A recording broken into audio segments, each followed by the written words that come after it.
Am I live? Yeah. Well, it's about to be full blown. Okay, yeah. So we are now. What's up, everybody? Let me turn this. Let me turn this music down.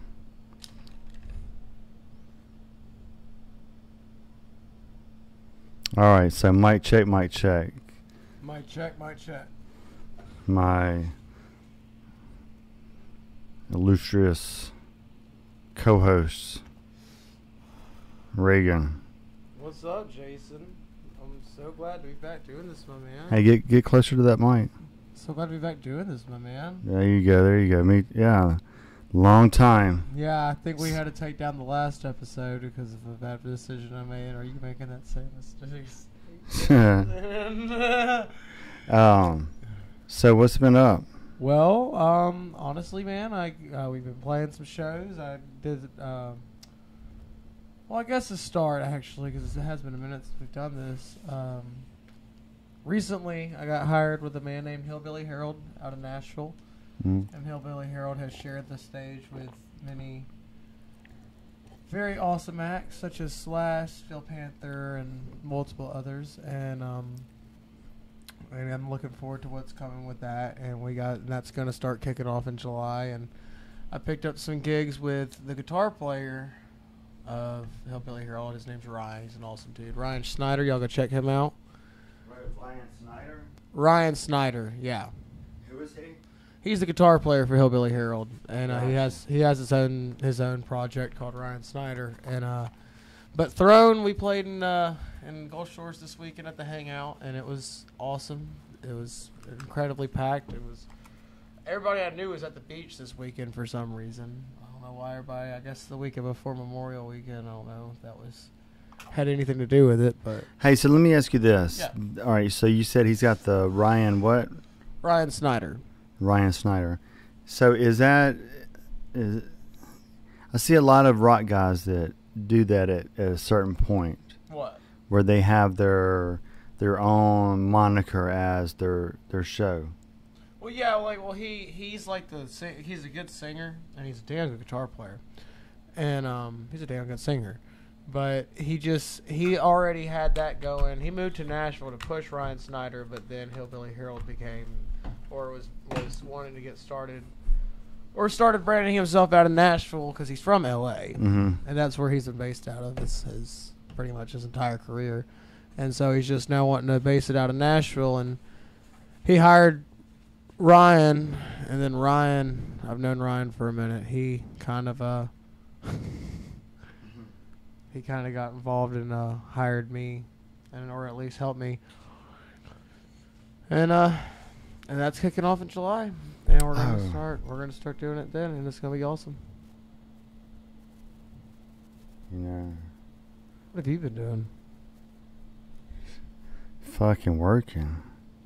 So what do you do besides Guitar Center? I'm an independent contractor. So what do you do? An independent contract.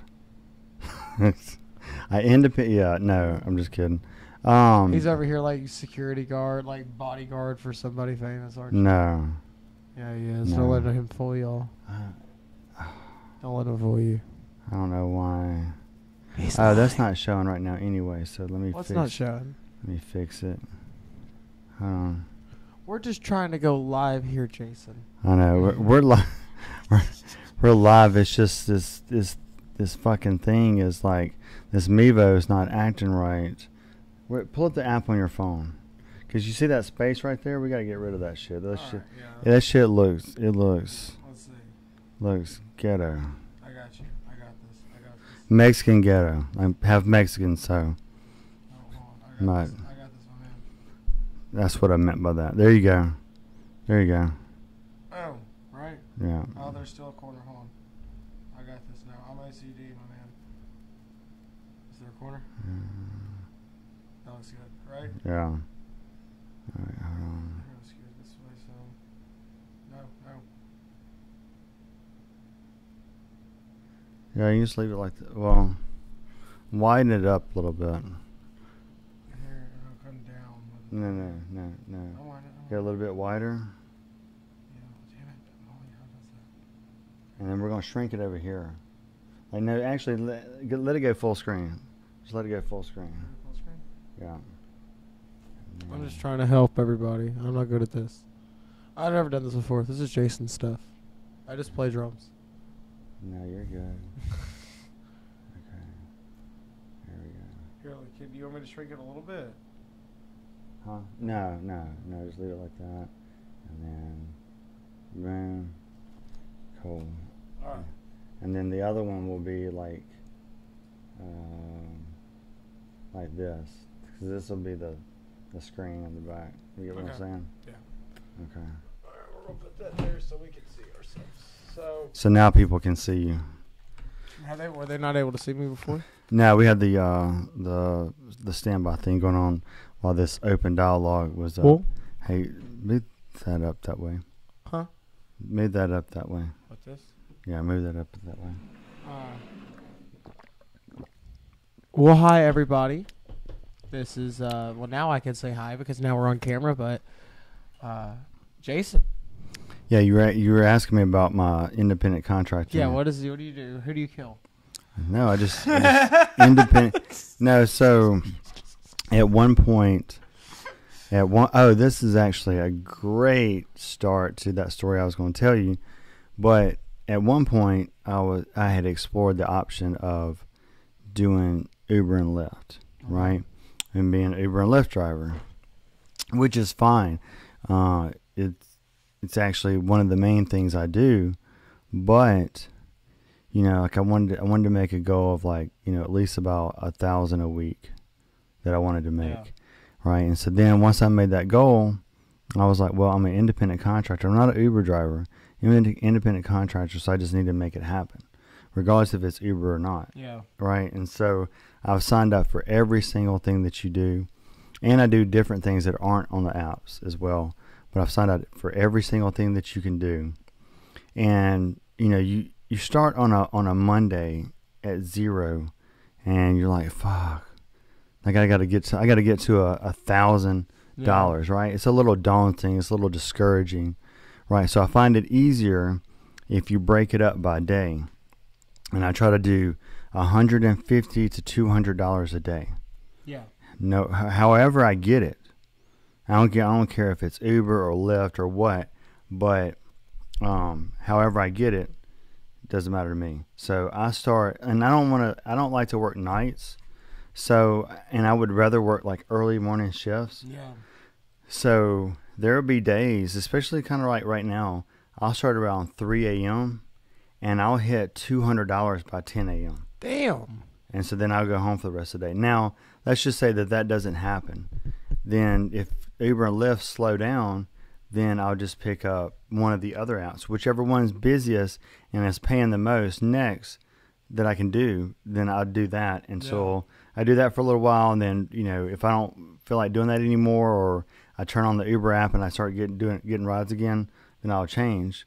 But I find, though, if you break it up by day like that and make those daily goals, and just, as long as you achieve those goals every day, and it's like between $150 to $200 a day, then you can work 5 to 6 days a week, and you can make $1,000 a week. Yeah, or $1,000 a week. Yeah.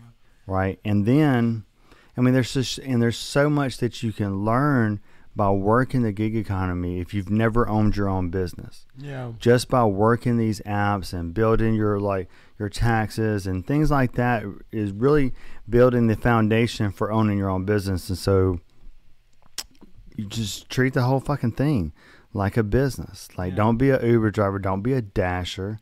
Be an independent contractor. You do what the fuck you want to, with whom you want to. And if one of them starts tripping about some small shit that you don't agree with or whatever, tell them to kick rocks, because you got 7 other fucking apps you can go to.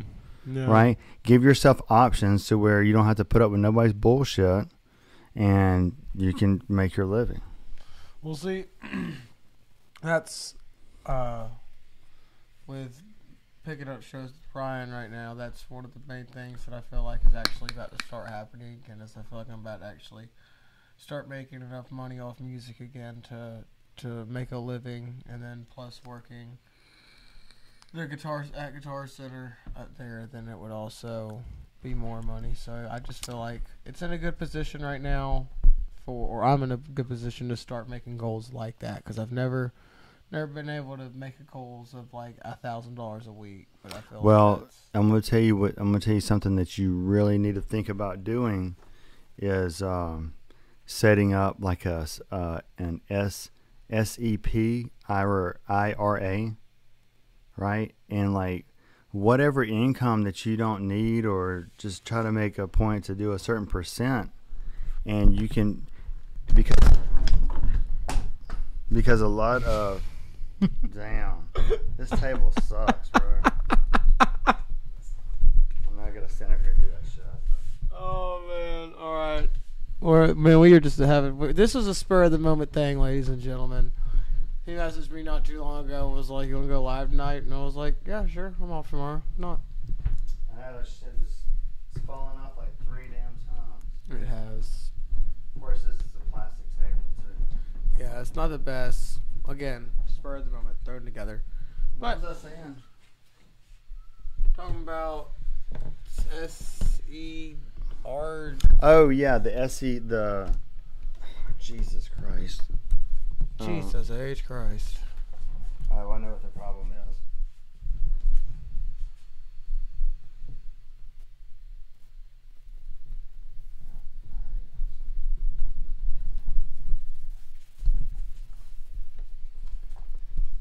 Okay. So do you think we went to the moon? Here we go, ladies and gentlemen. Not when I don't think we went when we said we went. Oh man, good. I found our first topic for the day. Yeah, I think there was a lot of pressure with Russia because back then, you know, we hadn't gone so far. We weren't so far gone into like nuclear technology at that point that countries were always like one-upping each other on shit, whether it was weapons or it's scientific shit or games. I mean, it's still competitive these days, but I mean, when you got really like these fucking bureaucrats and these fucking, you know, quote unquote deep state people that are spread out through the world, then it's no longer they're all working together in fucking cahoots. So who do you think did it then? So who do you think it was Steven Spielberg? That is the name. Well, I mean, they got, you know, Stanley Kubrick or whatever, however you say his last name, to shoot footage for NASA. I mean, they didn't specifically say, like they had him shoot footage for something. I can't remember what it was, but I mean, they were already working with like film people on different types of shit. I just feel like, look. I mean, they do that shit these days. So for something like that to be faked, bruh, thousands of people would have to be in on it, and the chance of them keeping their mouth shut for this long, and bruh, like listen to me. All you have to do on the day of launch is you have to give limited access to the control tower. The rest of it is shown on TV. But I'm talking about just the whole process of like filming it and like, bruh, it's TV. Bruh, it's entertainment. It's not like they had special effects back then. Like they had. Bruh, they did. Not on the level. I guarantee the military did. Not on the. But the military. The military was having trouble back then, even fucking having the down there. You don't know about Texas Instruments? No, I do not. Oh my God, you need to know about Texas Instruments. What's you know, like the calculators, Texas. Yeah. Oh, the company. Yeah. Oh, I remember having those in school. Yeah. Wait, what about them? Hold on. Texas Instruments, they're big defense and all that type of shit. Yeah. They're in high defense. They're the ones that were allegedly like deconstructing things or like. Developing like the technology that was recovered. So what you think? I'm just saying what they said. Okay. I didn't say that's what I thought. I'm just saying That's the But goal. you don't believe that we went to the moon Not that time. on the first time. No. Okay. No, All right. So I when think do that you was think I think that was a bunch of smoke and mirrors. do you think we were the first ones to get on the moon? No. So who do you think was the first ones to put a Like, man on the moon? are you talking about? I mean, In general, like who do you think the first one to put a man on the moon was? I mean, it's up for the debate. I mean, you gotta think about, like structures that have been found on Mars, right? Like have you ever seen the video pictures of like a circular this or like a right angle shape on the side of a built like type structures on Mars? Like there's growing evidence that, like there's water now on there, like water, like. Water is like, that's what, when they go look for life, like that's one of the things that they look for is water. Yeah, no, they say the three, what I've always heard is you got to have the three main things to have life as we know it. You got to have water, you got to have some kind of land, some kind of rock for that life to grow on. And then you got, I think you have to have sunlight. Yeah, sunlight, isn't it? And oxygen. Well, yeah, but, And well, sex. I mean, like, yeah, but like I think that I watched something where it talked about the main three. I forgot what it. I don't know. It's been a while since I've seen it. You need energy. Well. Yeah, sunlight, energy. Well, yeah, but no, I forgot what the three main things that science that claims that you need to be able to have life as we know it. That's why we call it life as we know it. Because if there is a chance that there is another alien life form out there somewhere, they may not be built just like us. They may not be accustomed to their world. Like their world may require their bodies to evolve into something Well, different. let me ask you this. Yeah. What do you think is the cause of such a dramatic change in technology over the course of like a decade? Let me think. Like we're talking a decade that shit went from like I just think no cell phones to like you're doing business through text messaging. I just think that and FaceTime. I just think that, and like, it just so happened that Thomas Edison found out about the light bulb, and we've just over time have slowly started figuring out more, and it has gotten faster because we've learned how to find out more about what certain materials can do, and like, and what properties certain things can do. I don't know how to explain. Right. I just feel like we understand how to reverse engineer better than what we ever have, and I feel like this Tesla. dude right here. I know Nikola Tesla. I know who Tesla Do you is. know that this dude right here, like if I'm not Can mistaken, they see this? no, not yet. Okay. This if I'm not mistaken, this dude here was actually made a wireless telephone call back then. And you know how he did it? How? Using the Earth's natural electromagnetic field. I know he So played with a lot of weird stuff like this- that. This dude made a cell phone call. But who would have picked up the other end? It doesn't matter. He had the technology to do that shit. Like, But who would have picked up the other end, Jason? so again, I ask you, what do you think is tribute? Like, what do you think? I just think we figured out how to figure things out faster, and I think that once we figured out that it's kind of like the second that we figured figured out about nuclear technology. So why the stall? Why the stall in technology? What do you mean the stall? Like we've been using the same cell phones since. Because I think that we're probably at the peak of what we can do right now with them. Because like, what else? What can they add that we don't already have on this thing that everybody needs? And Quantum phones. What do you mean? Okay, so what is a quantum phone? You know what a quantum computer is? Like I know what quantum physics. I've heard that. But Right, quantum computers, like can do like a zillion mathematical equations like every What's that second. is? Huh? I mean, that can do a lot. Yeah, how? No. Let me show you. Let's pull it up. Quantum. What is it? Y'all come on, go ahead and tell us right now if there's anybody in the comment section. I don't know. Is there anybody in here? I don't know. Hold on. Quantum. If there's anybody in here, you'll go ahead and tell us in the comment section. What do you think that they could add to iPhones or to Androids nowadays that you need in your everyday life that they don't already have? What could they do besides make the camera better, make them faster, which is what they're doing? Quantum computing is the exploitation of collective properties of quantum states such as superposition and entanglement to perform computation. The devices that perform quantum computations are known as quantum computers.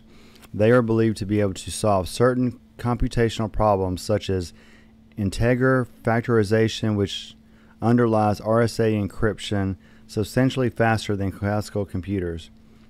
Let's see. The study of quantum computing is a subfield of quantum information science. It is likely to expand in the next few years as the field shifts toward real-world use in pharmaceutical data, security, and other applications. Well, then that might be the direction that phones start going. But, like, I mean, all you're doing is making it a little bit better. Again, like, with just... What, it would make it... What, make it... You think it would make it faster? You think it would make it... I think hologram technology is going to be one of the next things. Well, I'll tell you. Like to be able to have a meeting with your business partner. As a big gun shooter, I don't know if you are familiar. I mean, you have military background. You know what EOTech is? You know what EOTech is? An EOTech holographic sight. The way it puts it in the glass, it makes it look like the reticle is actually on the target, like it's on what you're shooting at. The way that it looks in the actual frame. Right. So, like, I mean, that looks really cool, and that looks like it's onto something there. I would like to see, like, some hologram technology where it puts it in. Jason just left the room. He just left me in here. But, I mean, I don't know if that already exists. I don't know. I don't know if with modern-day technology, I'll just play drums and sell drums.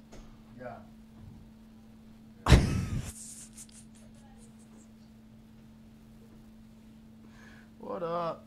I go look at Throne of Eden and Hillbilly Herald on everything. I love you guys.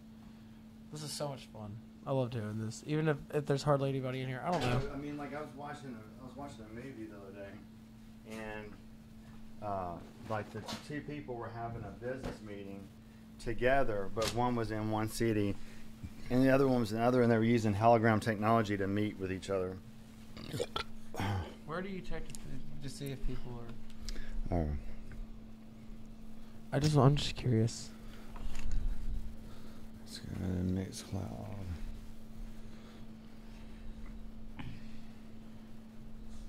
Because if there is, I just want to see the comments. There's nobody right now. Let's look on Twitch. Week.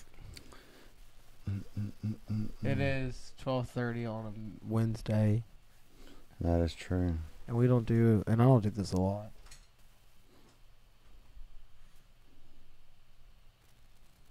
Nope. No. Ain't nobody watching this. Nobody loves us. I think it's too late. But anyway, we can still record it. Yeah, no, we're Let's see. What were we talking about? talking about about hologram technology. Yeah, do we have anything that can perform like that, can put it actually? Oh yeah, yes. It's Hey, we got a viewer.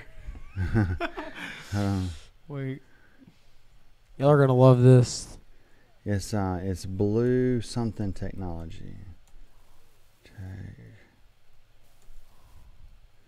Blue hologram technology. You gotta see some of this shit. Weak. I'm intrigued. You ready? Yep. What, is this real now? Or yeah, is this it's real fake? technology. This is 2015, bro. It's real. It's real technology. 2015. Yeah. Shit. See, sometimes that's not true. It's not a real. Yeah. See, that video has been terminated. It's fake.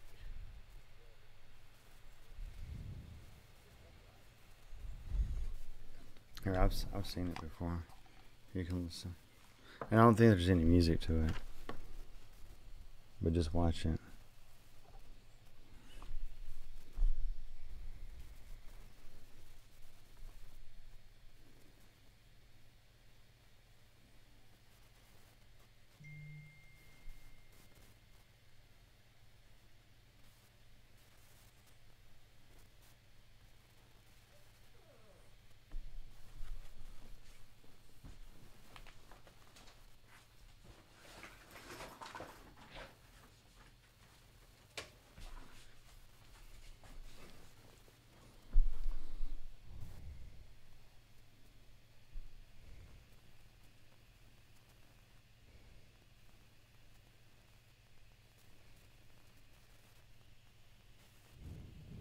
So what do you think? Jason, I could tell you it's fake. You could tell that it's just a video that they put these in afterwards, because if those kids, and I know this just from being around little kids a lot, if the little kids were actually standing on the little piece of ice and those bears started coming at it, Dude, like you can look at the videos in China. Like, that's at a amusement park in China. that girl would be freaking out right now. Dude, I'm telling you. They know it's a hologram. But, like, that's what they're going to watch. Even when we were in Universal Studios, they had that fake raptor. There's a guy in a raptor suit. When he started screaming, little girl started crying. But, I mean, point being is China tries to weaponize everything, just like we do. You know they're going to try to weaponize that. See, they're not even looking at it while they're backing up. They're just backing up. They're not even looking at it. You can't even see their face. They're not even looking at it. You can't even see their face. They're not looking at it. Dude, there's a blob on their face. You can't even see if they're looking or not. Bro, they weren't even facing it. Dude, they're trying to touch it. Listen. Until I see, and I want to see some technology. Look up an EOTech. Look what an EOTech site looks like. I don't. Fuck you. I don't.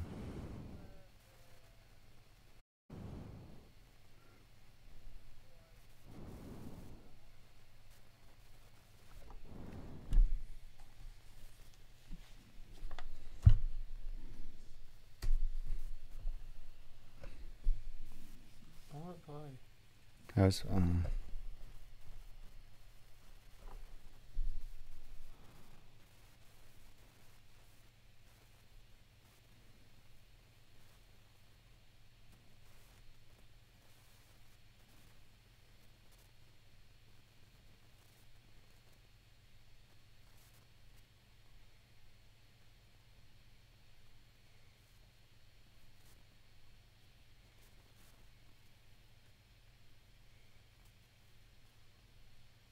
They're looking at a screen to see where he's at. They're looking at a screen to see where he's at. What is it? But you see it, don't you?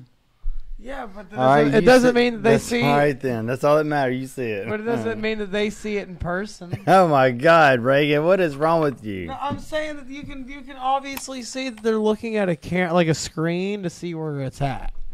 Like a screen that's behind the camera. Look at what an EOTech looks like. That's probably what I think. Shit. What holograms more gonna be? Oh God. What?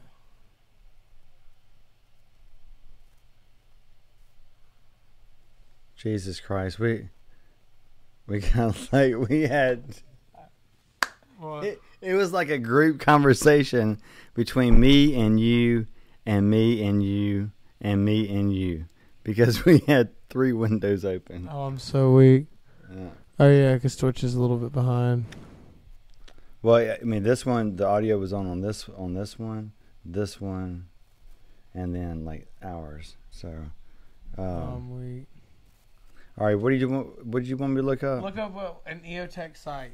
How do you spell EO? EO, like the letter EO, tech, and then just type in holographic. Yeah. Hybrid. No, just type in holographic. Yeah, go ahead and see what that did. Okay. Just want you to look. Nah, here, let me see.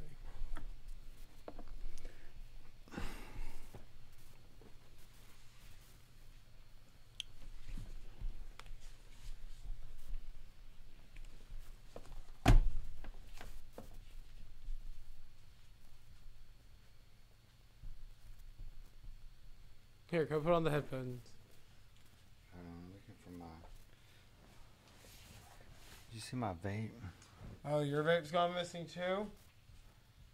There's a vape monster around here somewhere. My vape went missing too.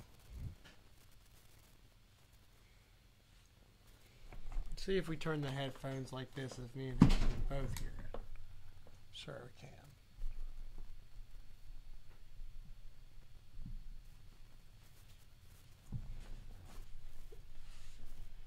Turn the volume all the way up.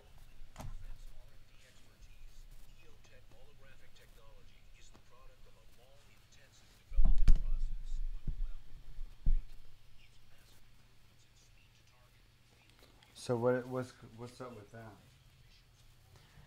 The way that you, I mean, they'll show it like it. It's the way that the reticle.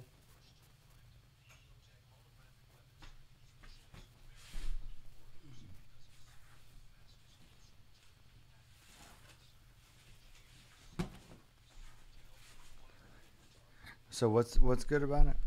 What, like the reticle looks like it's actually on the target downrange. See.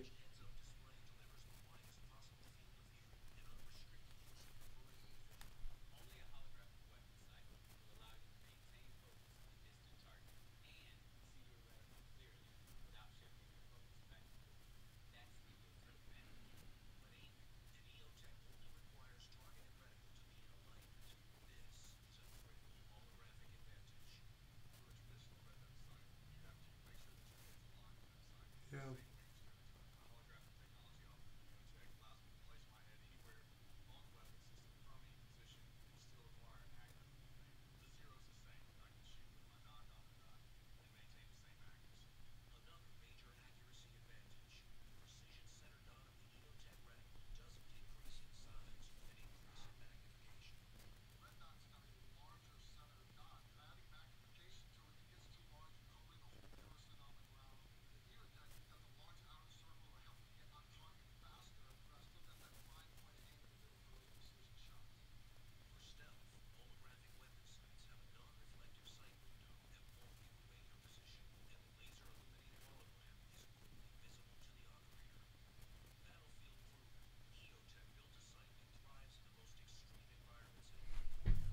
They're expensive.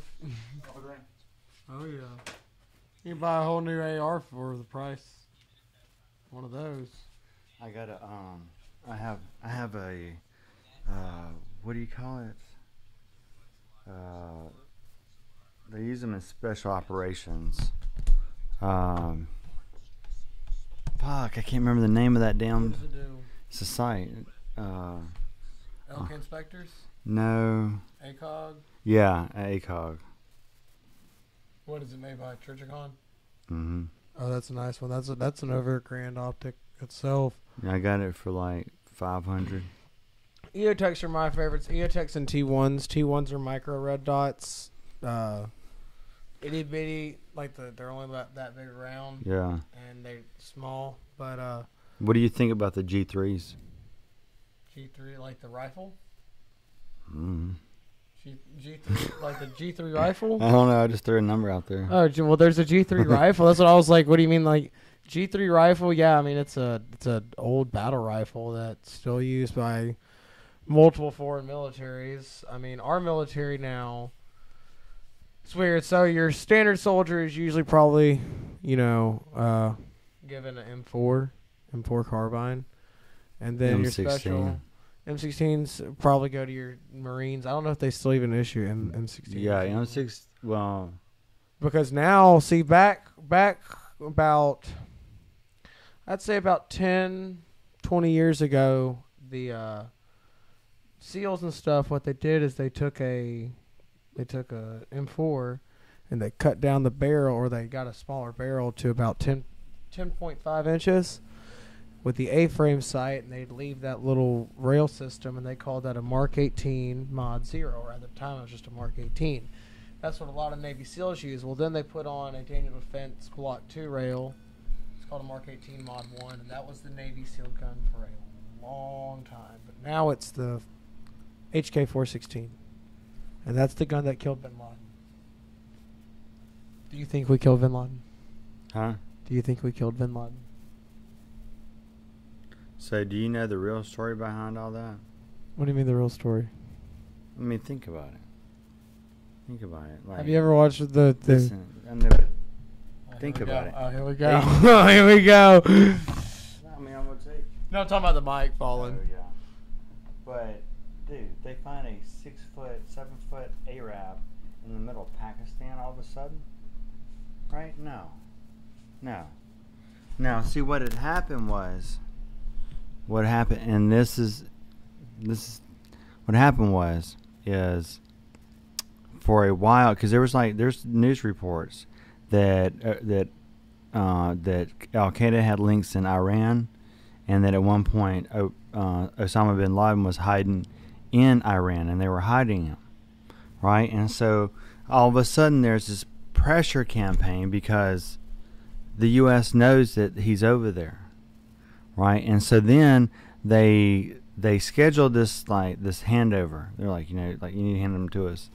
And so they took him to Pakistan, where we were supposed to. Was it Pakistan? It was somewhere where we were. Well, not yet. Well, we were supposed to pick him up, but they ended up taking him back to Iran, and then threatened to tell the American people that the U.S. had known that he was in Iran all that time, and that they were toying with him back and forth between Pakistan. Well, they finally, before the election, they finally came to an agreement. That's where all that money that went to Iran, that $400 million and that $1.5 billion that went to Iran a few years back, that's because of that, because of the Osama bin Laden thing. So you think he's alive? No, I'm just saying that there's more to that story than him just showing up in the middle of Pakistan in a compound, and all of a sudden they're like, "Oh yeah, well we got him over here." Have you ever seen the movie No, Zero Dark? it's a lot more to the story than that. Have you ever seen the movie Zero Dark 30? Yeah. See that CIA operative, chick, the SEAL that shot him and her both told the exact same story, and I don't know if they've ever met even after that moment, but it was when he came, when they finally got there with his body and everything, how the man that shot him, I think his name is Robert O'Neill, is one. There's two that came out and have said it shot him, but that was the one that everybody kind of got behind. And they both talk about he took the magazine out of his rifle and gave it to that CIA operative. And they both talked about that. And so I think, I don't know, man. The way that I could imagine him hiding the last place where anybody would suspect. And, Pakistan was supposed to be an ally. Why not go hide? And he does have connections there, so. What are we looking at? So, you remember this guy right here, right? John McCain? Oh, John McCain? Yeah, he's dead now. Right, and so you see who's in his presence? Who they were funding and training and. How do we know this is real? You ask me all the time over. because I can show you a video where the president at that time said that they will be funding ISIL soldiers. And they can play semantics and say ISIS and ISIM and ISU, but it's the same groups. We armed them back in the 80s. Well, that was Al-Qaeda. Yeah, Al-Qaeda. Yeah, we armed Al-Qaeda to fight off we armed these fools too. Probably who was it to fight off? I mean, they needed another boogeyman after 9/11. Well, they've been perpetuating a lie for 19 years. I don't know, man. Bush was too big of a patriot to do 9/11. Huh? I said Bush was too big of a patriot to do 9/11. He's a Texas patriot country boy. Country. That dude is corrupt. Every politician. His daddy was running drugs. So who do you think the Clintons have killed? His daddy and the Clintons are That was who was doing all the dope shit back in Arkansas back in the day. I feel like the Clintons are involved with everybody, and that's scary because we all know the Clintons are involved with some. Have you seen American Made? I don't even think that's even up for debate anymore between the parties. I think everybody just kind of accepted that the Clintons are up to no good, like always. It's kind of funny. They've been up to no good since the early days. Oh yeah, of course. But it's like nobody even argues against it anymore. Everybody's like, yeah, well, my phone just died. Watch this trailer. So this is American Made, right? Back in the day when Pablo Escobar was running all his dope, they were running dope into Mena, Arkansas, when Clinton was governor. Okay. Right, and they were using a CIA pilot to do all this because they were trafficking the dope for the cartel and then using the money to buy guns to fight the Nicaraguans. Okay. Look it. And Bush was the director of the CIA back then.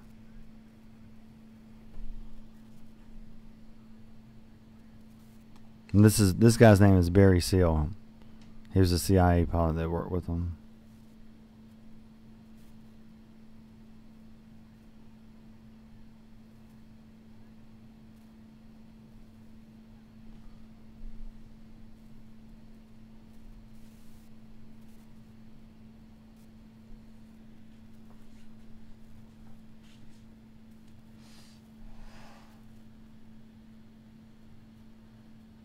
I love this. I gotta see this movie.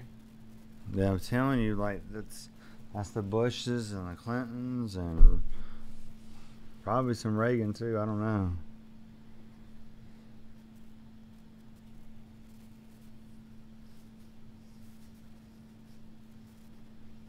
But it's like this was going on, and then all of a sudden I didn't say anything about Bush. I'm just saying that's only one part of the story. Or Clintons. I want to see some bad things about the Clintons. That's some funny stuff. Oh yeah. Bad stuff on the Clintons is funny. What was that? Let's look up Pizzagate. Now have you seen this? The Clinton cash? You haven't. What is this? I don't know. I mean, this dude breaks down like all the way back, like during Watergate, or not Watergate, but what was it? They had a bunch of scandals, like fucking Bill Clinton was using some of the fucking troopers to fucking help him, like fucking run around on Hillary and fuck bitches and shit. Yeah, like they said he had a fucking. Bro, he was such a rock star, but like he shouldn't have been. You can't be a rock star and a president, man. Well, Kennedy did it. And Kennedy did pretty good at it. Where is it? I guess they've had it taken down. I think that's the trailer.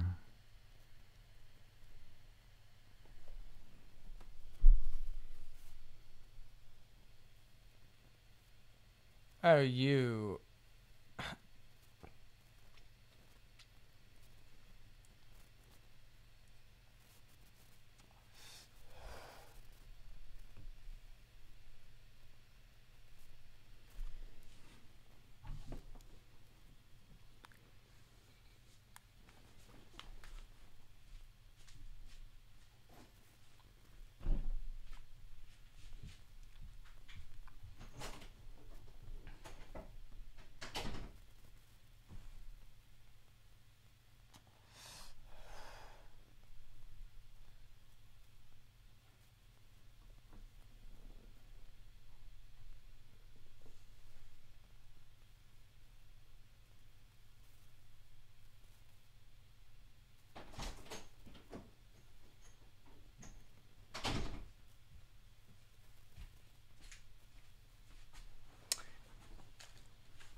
My biggest issue, like my issue with Clinton isn't isn't the Monica Lewinsky thing. I could give a shit about that. My biggest issue with him is him bringing China into like the World Trade Organization, and now we're bombarded with cheap Chinese shit instead of American-made shit. Well,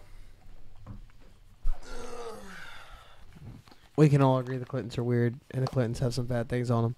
Let's check out. Do you know anything about the Dan Schneider thing? Dan Snyder? Who's that? So, I don't know. They were a little bit after your time, you little old timer. Do you remember? You ever heard of the show Drake and Josh, iCarly? Yeah. Stuff. Okay, so Dan Schneider's the producer of those shows, and Didn't he molest some kids? well, there's some allegations coming out, and do you remember the Amanda Show? Yeah. Amanda Bynes? Yeah. So. Well, no. Listen. So, there's a reason Nickelodeon doesn't air the Amanda Show anymore, and it has nothing to do with the ratings or anything. It was one of their most popular shows. It's because Amanda Bynes has lost her mind, or at least she did for a while. Last I heard, she's doing pretty good lately. But dude, one picture of her in the mirror, where she's like, I was like, what the fuck? Like, she must be on some drugs right there, some awful drugs. Well, dude, they give you like ugly face. One of Dan Schneider's like secondhand guys, he got arrested because it came out that he molested a young male star on the show, and they never released who it was. And like, there's still no 100% on who it was. They just said that. So they're rebooting iCarly, the show, and the second girl, Sam, she's not going to be on it because she said that Dan Schneider fucked her up so much that like she'll never work on TV again. Same thing for the kid that played. Well, I mean, no, Gibby. So I heard in an interview where they asked Gibby about the Dan Schneider thing. They asked him like, did you ever see anything? And he hesitated and he went, he said, look, I never saw anything, but I'm not going to say nothing ever happened because I don't want to be on the side of the people that said nothing happened if anything ever comes out that happened. Right. And he was like, but I never saw anything. And so there's not 100% proof, but like there's a lot of evidence in the shows that he like had a lot of. Well, all right, so dude, like, you can be on the couch while that's going on in the back bedroom. Yeah. Oh yeah. And 100%. you can sit there and say, I've never seen it before. Yeah. Yep. Exactly. Right. Exactly. Like, you could hold the door open to let people in for that process, and you're just not looking, so you can say, I never saw it. Yeah. But the girl that played Sam hasn't ever come out and said that he ever molested her or anything. She just said that he fucked her up so bad that. What does that mean? I don't know, but you can go watch. That means that she released a video of her. It was like a Vine back when Vine was a big thing. And it was her, and her hair was all like destroyed, and her makeup was everywhere. And she was like, "Look what you did to me! Look what you did to me, Dan Schneider!" And like, she tried to play it off as a joke after everybody kind of like freaked out after it, but like, yeah, he fucked her. I mean, he did something. I mean, that's what I'm guessing, because, I mean, yeah, I mean, if you're verbally abusive, whatever, maybe you degraded or whatever, but when you go to extremes and freak out like that, some real shit is going down. Oh yeah. Well, a lot of people like, and nobody hold me to this, it's on here, and if anybody ever hears this, and I hope to God like the person I'm about to say never hears this himself, but who? a lot of people speculate it was Drake Bell from Drake and Josh as the young artist, the young star that Dan Schneider's second-hand man, and there's been a lot of allegations on Drake Bell for being extremely verbally abusive to his girlfriends, and like, I don't know if this is all true or not. I've just heard these allegations, so like, I don't know exactly, what the correlation. Beta male. I don't know. Beta males don't treat their women like that. I mean, beta males treat their women like that. because they don't have self-confidence. Yeah. And like they're insecure and like they hate their mothers. I'm telling you, like that's like because they've become like their mothers, just like a normal female would. That beta male becomes like his mother because he doesn't have his father's influence. Yeah. Which hence that's why he has that behavior, and they end up lashing out and hitting girlfriends and wives and things like that, and ending up in doing acts that where you end up in prison. Like those are emotional, impulsive acts. Yeah. And you gotta be logical. If you're not logical, if you don't, that's the thing. Like if you don't approach things in a logical way, like if you're trying to defeat, let's say you're trying to defeat an evil or whatever your evil is, if you don't approach that thing in a logical manner, you'll never defeat it. Yeah. Like if you do it in an emotional way, you might put some band-aids on it, make it sting a little bit less, but you're not gonna fix it. Yeah. And I don't know why I got off on that. I don't know. Like that whole, like the men in our society, I be worrying about the young men in our society sometimes. I be worried about everybody, all the young people in our society. Like, yeah, but especially the young men though, because I feel like they're under attack to conform, to be, a certain way because of this, that, and other. When really you should be teaching these young men to be a person of their word, to stand by their beliefs, Well, I just believe that look, all of history, all of human history, humans have never been a good species and a fair species and a clean species. And I feel like nowadays people are starting to feel like, oh, we're getting into a utopia time in our life where we don't have to worry about anything. And I feel like people never understand, especially who the in our fuck country. says that? Because apparently they don't know who the fuck the president is right now. Well, I mean, I'm saying that a lot of them are thinking that, like, whenever, like, woke, like, that's what they're trying to make is a utopia society in their mind. But at the same time, I think that those people also forget that humans have never, ever been that kind of a species, and they never will, because humans are evil, and humans are greedy, and humans are corrupt, and... Okay, so I disagree with that. I'm going to tell you why. I disagree with that whole thing. Strongly, too. Why? Because people in general are not inherently evil. All right? And I'm going to tell you why. Let me finish my point. All right? No, we're not inherently evil. What is evil is institutions that we create that have to do certain things to maintain a status quo. People, no. Like, we're not trying to take over land. We're not trying to take over somebody's house. We're not trying to. We're just trying to live. But it's these people on TV and in power and like the media. They're the ones that are the evil ones. They're the ones that cause the divide. They're the ones that pick and choose what they want to show you and what story they want to tell you. No matter what the facts are, like, and when the facts contradict, then they don't want you to look at numbers. It's all about emotion, right? And I lost my train of thought, but I'm just saying that people are not inherently evil. I'm just saying that throughout all of history, people have murdered. And not only not under. I'm talking about your daily murder that happens in the streets every day of between. Well, yeah, Satan's got to do his job. Well, I'm just saying that, like, people. That's not people. And that's always going to be there. People. But I'm saying, but that's always that's not people. There. But that's Satan. That's always going to be there. Right, but that's Satan. And that's what I'm saying. That's a spiritual thing. That's not a physical thing. But that's always going to be there. Throughout our history, that's always going to be there. That's always has been. I was watching a video today. That's why you got to believe in God. I was watching a video today about why Venice, Italy was made and why it was made like it is, like with the canals. And it was because they got tired.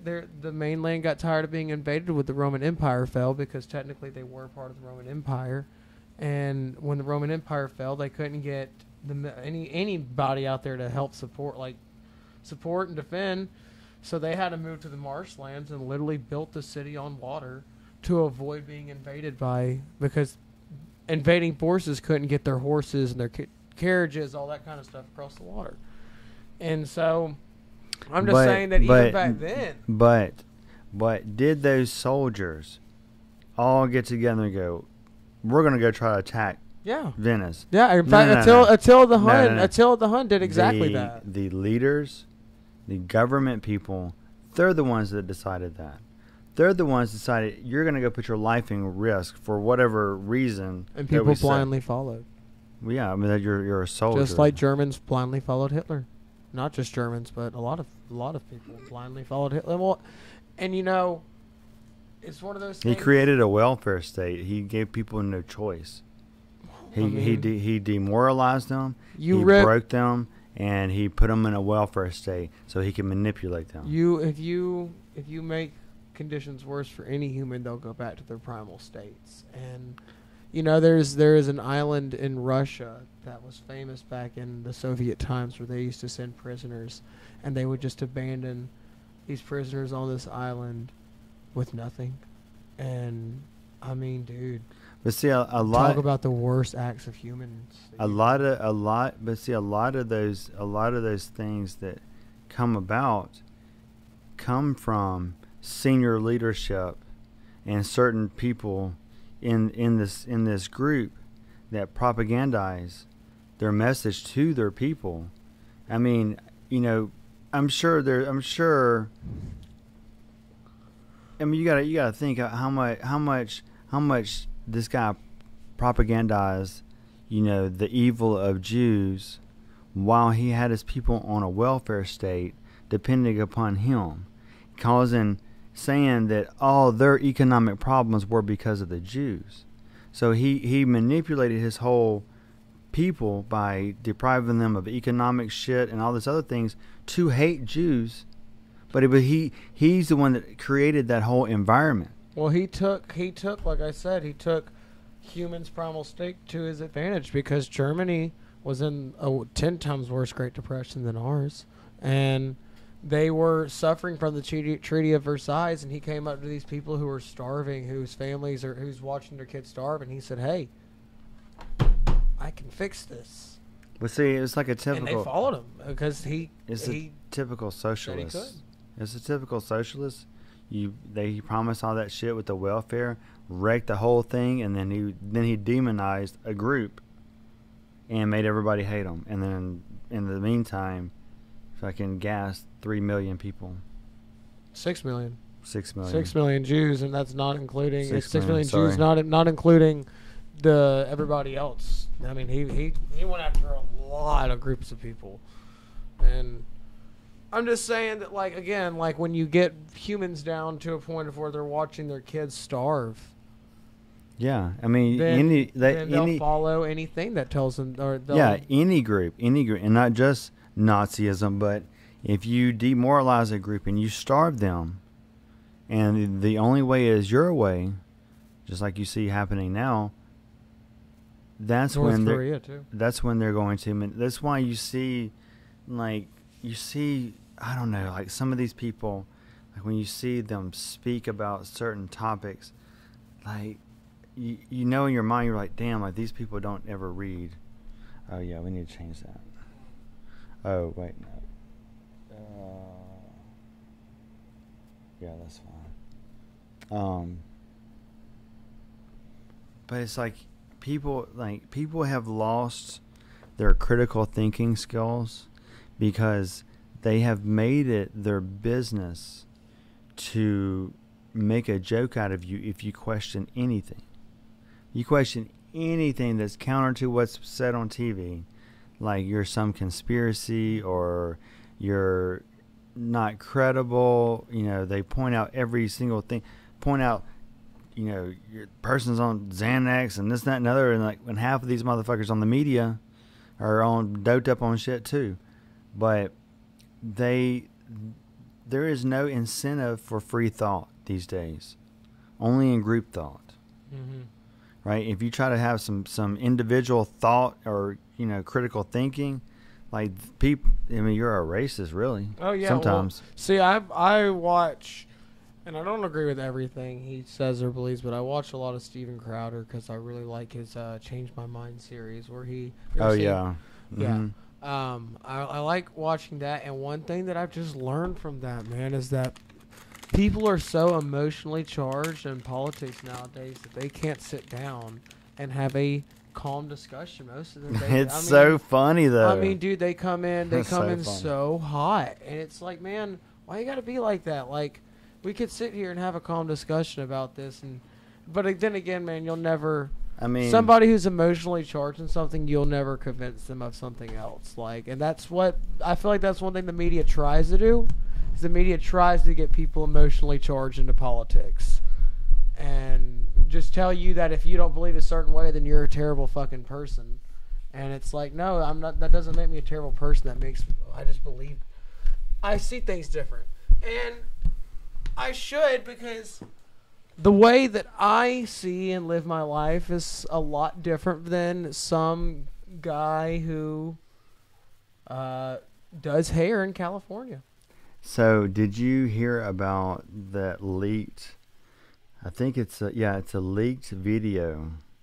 This teacher in Portland is talking to like 8th graders about activism and being revolutionaries and all this kind of shit. And apparently a lot of those groups up there that have been getting arrested, like the little Antifa groups, are led by teenagers.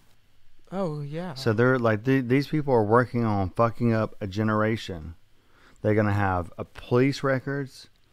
They're going to have, I mean, they're not going to be able to get a job, and they're going to further hate the system because these people have managed to manipulate these kids into doing these acts because, you know, apparently your record be right clean when you're 18, depending upon what you do, I guess.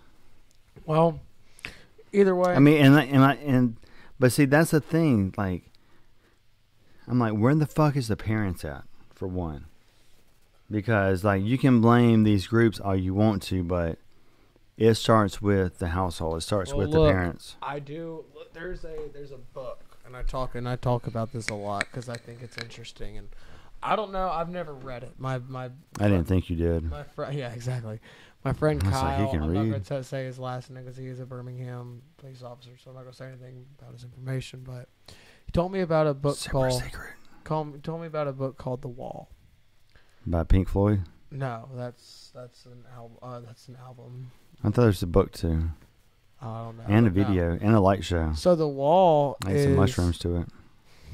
The Wall is a book wrote back. I was like, ooh. Or written. I guess is it written or wrote? Well, it's a book that was wrote back in medieval times. It has written or wrote. You wrote something? Yeah. Or, hey, okay, it was wrote. He has written the Bible before. Can I finish? I was trying to teach you grammar. Yeah. You didn't know how to speak English, so I was trying to help you. I'm so fucking weak. You don't know how to speak English. You need English lessons? I do. Okay. I need to go back to high It's school. I before E, except after C, I think. All right, finish your story. Okay. So there's a book. There's a book wrote back in medieval times called The Wall. And it talks about, and of course it doesn't say conservative tendencies or liberal tendencies. It just talks about tendencies that these people usually have. It just talks about the tendencies that these people usually have. And it said the people that lived closer towards the city wall usually tended to have more conservative tendencies because they would watch the men on the wall actually defend the wall, and they'd watch the blood that they spill and the widows that it create, and they'd see it. And the more and more you got towards the inner city, parts of the city, the more and more liberal people got because they didn't see that, and so that's what I think a big thing that's different about our generation that no other generation has had is we've never been thrown into a war like our parents like that. Well, my parents' generation was was still too young, so my parents were never thrown into a war. I mean, their parents were. Yeah, and you'll have all these activists in like Seattle and Portland talking about the migrant situation on the southern border. I'm like, you probably never even fucking been there. Yeah. You don't even know shit about that whole situation. I got family members that had the whole, go through that whole situation, like, Mexican side. Yeah. And it's not fun. Like, it's a very, very dangerous thing for, like, people to have to do. And these politicians, they're just so fucking lazy. They don't want to get up and like, they don't want to give up any political points to come together to come up with some, like, common sense immigration shit, right? That makes sense. And they're like, just leave that shit open while the cartels are raping people. Mm-hmm. They got kids going into, like, child slavery. There's an investigation right now. They're talking about $87 million contract of, like, they're busing migrant kids to some undisclosed place in, like, Tennessee or some shit. No. Like, just kids without the parents. Some of them being released to the family members, but there are some that are going to group homes. That reminds me, dude. This is kind of a little bit off topic, but you're going. I don't know if you know who I'm talking about. There's this guy that comes in maybe once, or comes. I don't even say comes in, but comes once every week, I'd say. Where? And it comes to Guitar Center and just drops his, like, 11 or 12-year-old son off for, like, 7 hours and then just goes off. And literally just leaves him at Guitar Center for 7 hours straight. And this kid, like, we don't know his name because everybody talks to him because he's a weird kid. Like, no offense to him, but. How old is he? He's probably 11 or 12, dude. And he just sits there and walks around. He'll go play on the drum kit for a minute. He'll go mess on a guitar for a minute. And he'll just. Little redhead kid. Does he ever say where his dad's at? No, we don't ever ask him because, like, we're just now starting to notice it, but we're starting to notice, like, man, this kid, like, this is happening a lot. And so we talked about it today, and we were told next time that he comes in, we're going to get his dad's phone number. We're going to call him and be like, look, man, we can't be responsible for your kid. Like, you're going to have to come get him. You can't just leave a minor running around our store. You should call the cops. Yeah, I know. Because the thing about it is if you do that, he's just going to do it somewhere else. Yeah. And then that kid might get hurt. Yeah. Like, somebody's going to end up kidnapping that kid. Yeah, we need to. Like, Birmingham was ranked in the top 5 in the nation for trafficking. Yeah, there's a reason for that. Somebody told me, I guess there's a lot of interstates meet here. That's what it is. Yeah. A lot of interstates. Yeah, 20, and then Atlanta's, like, right up the street. Mm-hmm. And if you get on 20 and you make it into Atlanta, you hit, 40? Nashville, Montgomery, Atlanta. Or if you go up to Starkville, Tuscaloosa. All, like, connecting in one, like, you know what I'm saying? It goes all the way down to Baton Rouge. Baton Rouge has an interstate going all the way across to Texas, all the way to Mexico. Yeah. Like, you know what I'm saying? I can see why. Miami, South. Yeah. And, like, they say that every time there's, like, football game like in Atlanta, like trafficking goes up because you got people being trafficked in for the game and then people being kidnapped and trafficked out. This is why I'm saying every female, every male, everybody go out, get some training, get a handgun, get your concealed carry permit, and carry a weapon. And never have to worry about this because I'm telling you, a well-armed and well-trained militia. Like, citizens, crime would go down, in my opinion. I feel like it would scare the hell out of robbers knowing that people are more armed and especially trained. Well, that's why the gun violence is so high in, like, places like Chicago. Oh, I know. Because they have some of the strictest gun laws. Yeah. How can you defend yourself? Bad people are still going to get guns. Bad people get illegal things. That's what bad people do.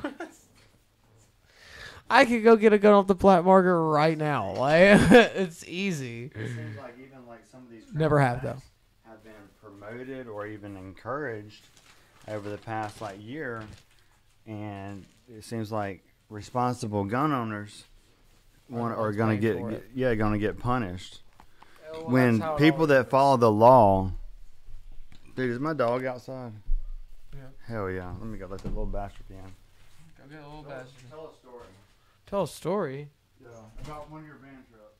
Oh, God. He's throwing me on the spot. I just can't think of one right off the bat.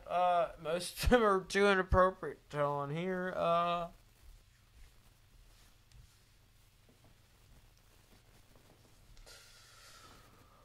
I don't know.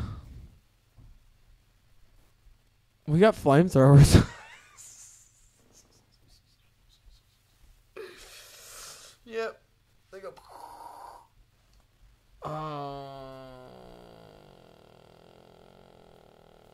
Okay. So one time when I was on the road with Styles Hari, my guitar player Zach, we were at the I think it was Turning Point Casino. It's like in New York, and they had a stage and they had these big Jack Daniel barrels on the front of the stage, like a couple of them just like and sit in front of the stage. And Zach, during his solo, there's a point where like he's just soloing multiple different songs, like it's a big medley of songs, and Zach jumps up on that Jack Daniels barrel, and he is just shredding. And as soon as we're going into Enter Sandman, and he's about to start playing that solo, he goes to jump off, and that Jack Daniels barrel gives way, or at least the top of it does, and Zach falls, and he falls hard, and he slams his head stuck into the ground. Zach Harbin? No. This is my guitar player for Styles Hari. Slams the guitar, the head of his guitar into the ground, pulls the guitar out of tune, lays on the ground, acts like he's going to try to play it off. And we were laughing really hard. That's the only one I could tell that wasn't inappropriate. So most of them are extremely inappropriate. So what was your very first gig like? So my best friend Ian, I just started playing drums, and I was playing to like YouTube videos, and my best friend Ian, I met him because there's a kid in my school named Lee, and he was like, "Hey, go jam my band. Our drummer's not doing anything." And so I came, and I met Ian, and then a lot of things went down with that little band, so Ian came to me with the singer of that band, and we formed a band called Alice Has Fallen, and we hired a man named Joe, and my very first show ever was a house party at our friend Leanne's house for her daughter's birthday. And that was my very first show ever. The first time I ever played on stage was in my dad's band when I was like, 15 maybe. I got on stage and played like Honky Tonk Women or something. So, were you nervous your first time? Oh, dude, I was terrified. It's so funny to think, like, I don't even get adrenaline anymore when we start. Now, when I was on the road with Styles and I was playing really big shows, then, yeah, like, it was, that adrenaline would flow for the first song, and then you kind of calm down. But, like, even at the hangout in front of 1,000 people this weekend, the adrenaline's no longer there, which is kind of a good thing, because adrenaline will make you play fast. It'll make you just like play. I find like, I played for like real small crowds, and I played for like upwards of like close to 3,000, maybe like 2,500, like, yeah. And I find that especially for a DJ, playing for 1,000 is easier than playing for. Yeah. Mm-hmm. Yeah, no, it is. Yeah, a lot easier. But you still have people that freak out. I'd have people that would just get nervous as shit over playing for such a big crowd. And I'm like, bro, like, play something that you know is popular. I said, if 200 people feel that song out of 1,000, they're going to infect at least another 100 to 200. Yeah. So you got an automatic like 400 people close to it that'll groove to it. And I said, that's close to half. It's acceptable in the beginning of the night.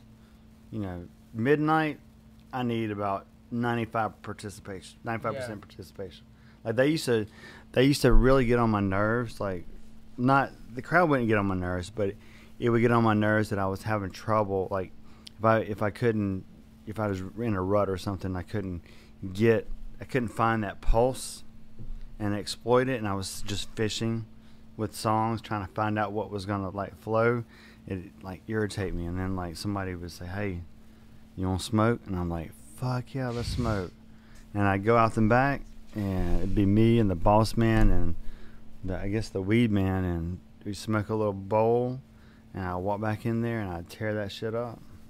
I play a little bit better when I'm stoned. I get more. I just loosen up, and I could this weekend at the hangout. First set I played sober, and then the second set I kind of smoked, and by the third set I kept hitting a dab pen. I was stoned. Oh, I can really do some damage when I got a good buzz, like a good weed buzz. Oh yeah. But you're right. Playing for the small crowds is what's hard. But when you're playing for upwards of 15,000 people, it's different because it goes right back to being a little bit nervous. Because if you do drop a stick right here, a lot of people are gonna see it. A lot of people are gonna notice it unless you're good at recovery. And that's one thing that I will say I'm okay with is when I drop sticks, I can kind of make it sound like it wasn't an axe, like you can't tell unless you were watching me physically drop it. But I feel like that's a big part of it too. So what do you do when you drop the stick? Well, it depends. I have on this side, on my floor tom, I have my stick bag, which I have sticks in, and on my hi-hat stand, I have sticks. So if I'm playing, and let's say I'm coming up from the floor tom, and then my stick gets caught underneath my ride, it flings it out, I have right there for my right hand. If I drop this one, I have Do you ever miss a beat? Oh yeah, it happens. It happens, but do you think that's a problem? No, it's not like I do it a lot. Something you might need to fix or no? I mean, it just happens. Any drummer's gonna drop sticks. Yeah. Any drummer's gonna drop sticks. Any drummer's gonna break sticks. It's part of it, and no matter what, nobody's ever gonna always play a 100% perfect show. You're gonna have nights where you play better. I will say that. I will say that some days when you just have an off day, those exist. Where you just don't feel it, you just can't pick up on the groove sometimes, and like you rely more on your metronome and thinking more technically about it instead of feeling it. That happens. I don't know what it is. That sucks though. I hate that. Yeah, I don't know what it is about those days. I don't know if it's just you got things on your mind, but because I've tried to like if I'm gonna work on a project, I'll get all this music together, right? But I'll boil it down to like either like one CD or like two like amount of songs, right? And some days, like I've tried it before, I was like, all right, these are the songs that I want to put on the project, right? These are the ones I want to put on there. Now I need to figure out the order, right? So I was sitting there trying to plot it out, right? And arrange them and then get on the turntables and just mix them how I had them laid out. But when I did that, it just didn't feel right. It just didn't feel like it came from my soul. So I just had to put the songs back in there. yeah, Just back in the crate and then smoke and then just go in there and just play, hit record, just play and just let whatever come out yeah, out of the songs in whatever order I deem necessary by just feeling it. exactly. So, Well, I'm not gonna lie, Jason. I'm passing out over here. you're being such a pussy. Well, I am. If I don't have practice tomorrow in Nashville, I'm off, and I would be down. What time you got to leave tomorrow? If I have practice, it'd probably be about. I gotta leave about 8. In the morning? 8 in the morning, yeah. Because it's about a 4-hour drive, and we usually start at 12. So, if that is a thing, but I don't know if it is or not. If it's not, I'm down to do this. We can film multiple episodes tomorrow if you want. Yeah, just let me know whenever you find out. Yeah. I love everybody. Are we going to end this? You going to keep going? Yeah, no, I'm in this. All right, so just make sure you like, share, subscribe. Pay attention tomorrow, though, because tomorrow night I do have Lady A from Birmingham. Do I know Lady A? I don't know. I met her, like I was doing this, buddy of mine had this thing going on where people were performing for a chance to open up for Tory Lanez, or work with Tory Lanez, which is a rapper. Huh. And so I met her there, and like I liked her set, and so I was like, hey, I want to get you on for an interview. So she's got a new single coming out, and so we're going to talk about that tomorrow. And then I can't wait. I met a black country singer, and the song that he let me listen to was dope. Really? Yeah, it really was. It just, I told him I was like, I like country. I'm not a huge fan, especially like the poppy country. But I do like some country. I like Upchurch too. Yeah. But I told him I was like, country needs like some soul in it a little bit. Some like, because this poppy shit, it's not country. No. I like the rock country and the metal country. It's like pop music with a country twang. Yeah. But anyway, so that's it. We're out. I will see y'all tomorrow because if I don't, man, I kind of want to be here for that too. So We'll just quit the band and that's how that works. Just come on and do this full time. How much you gonna pay me? It'll be millions later.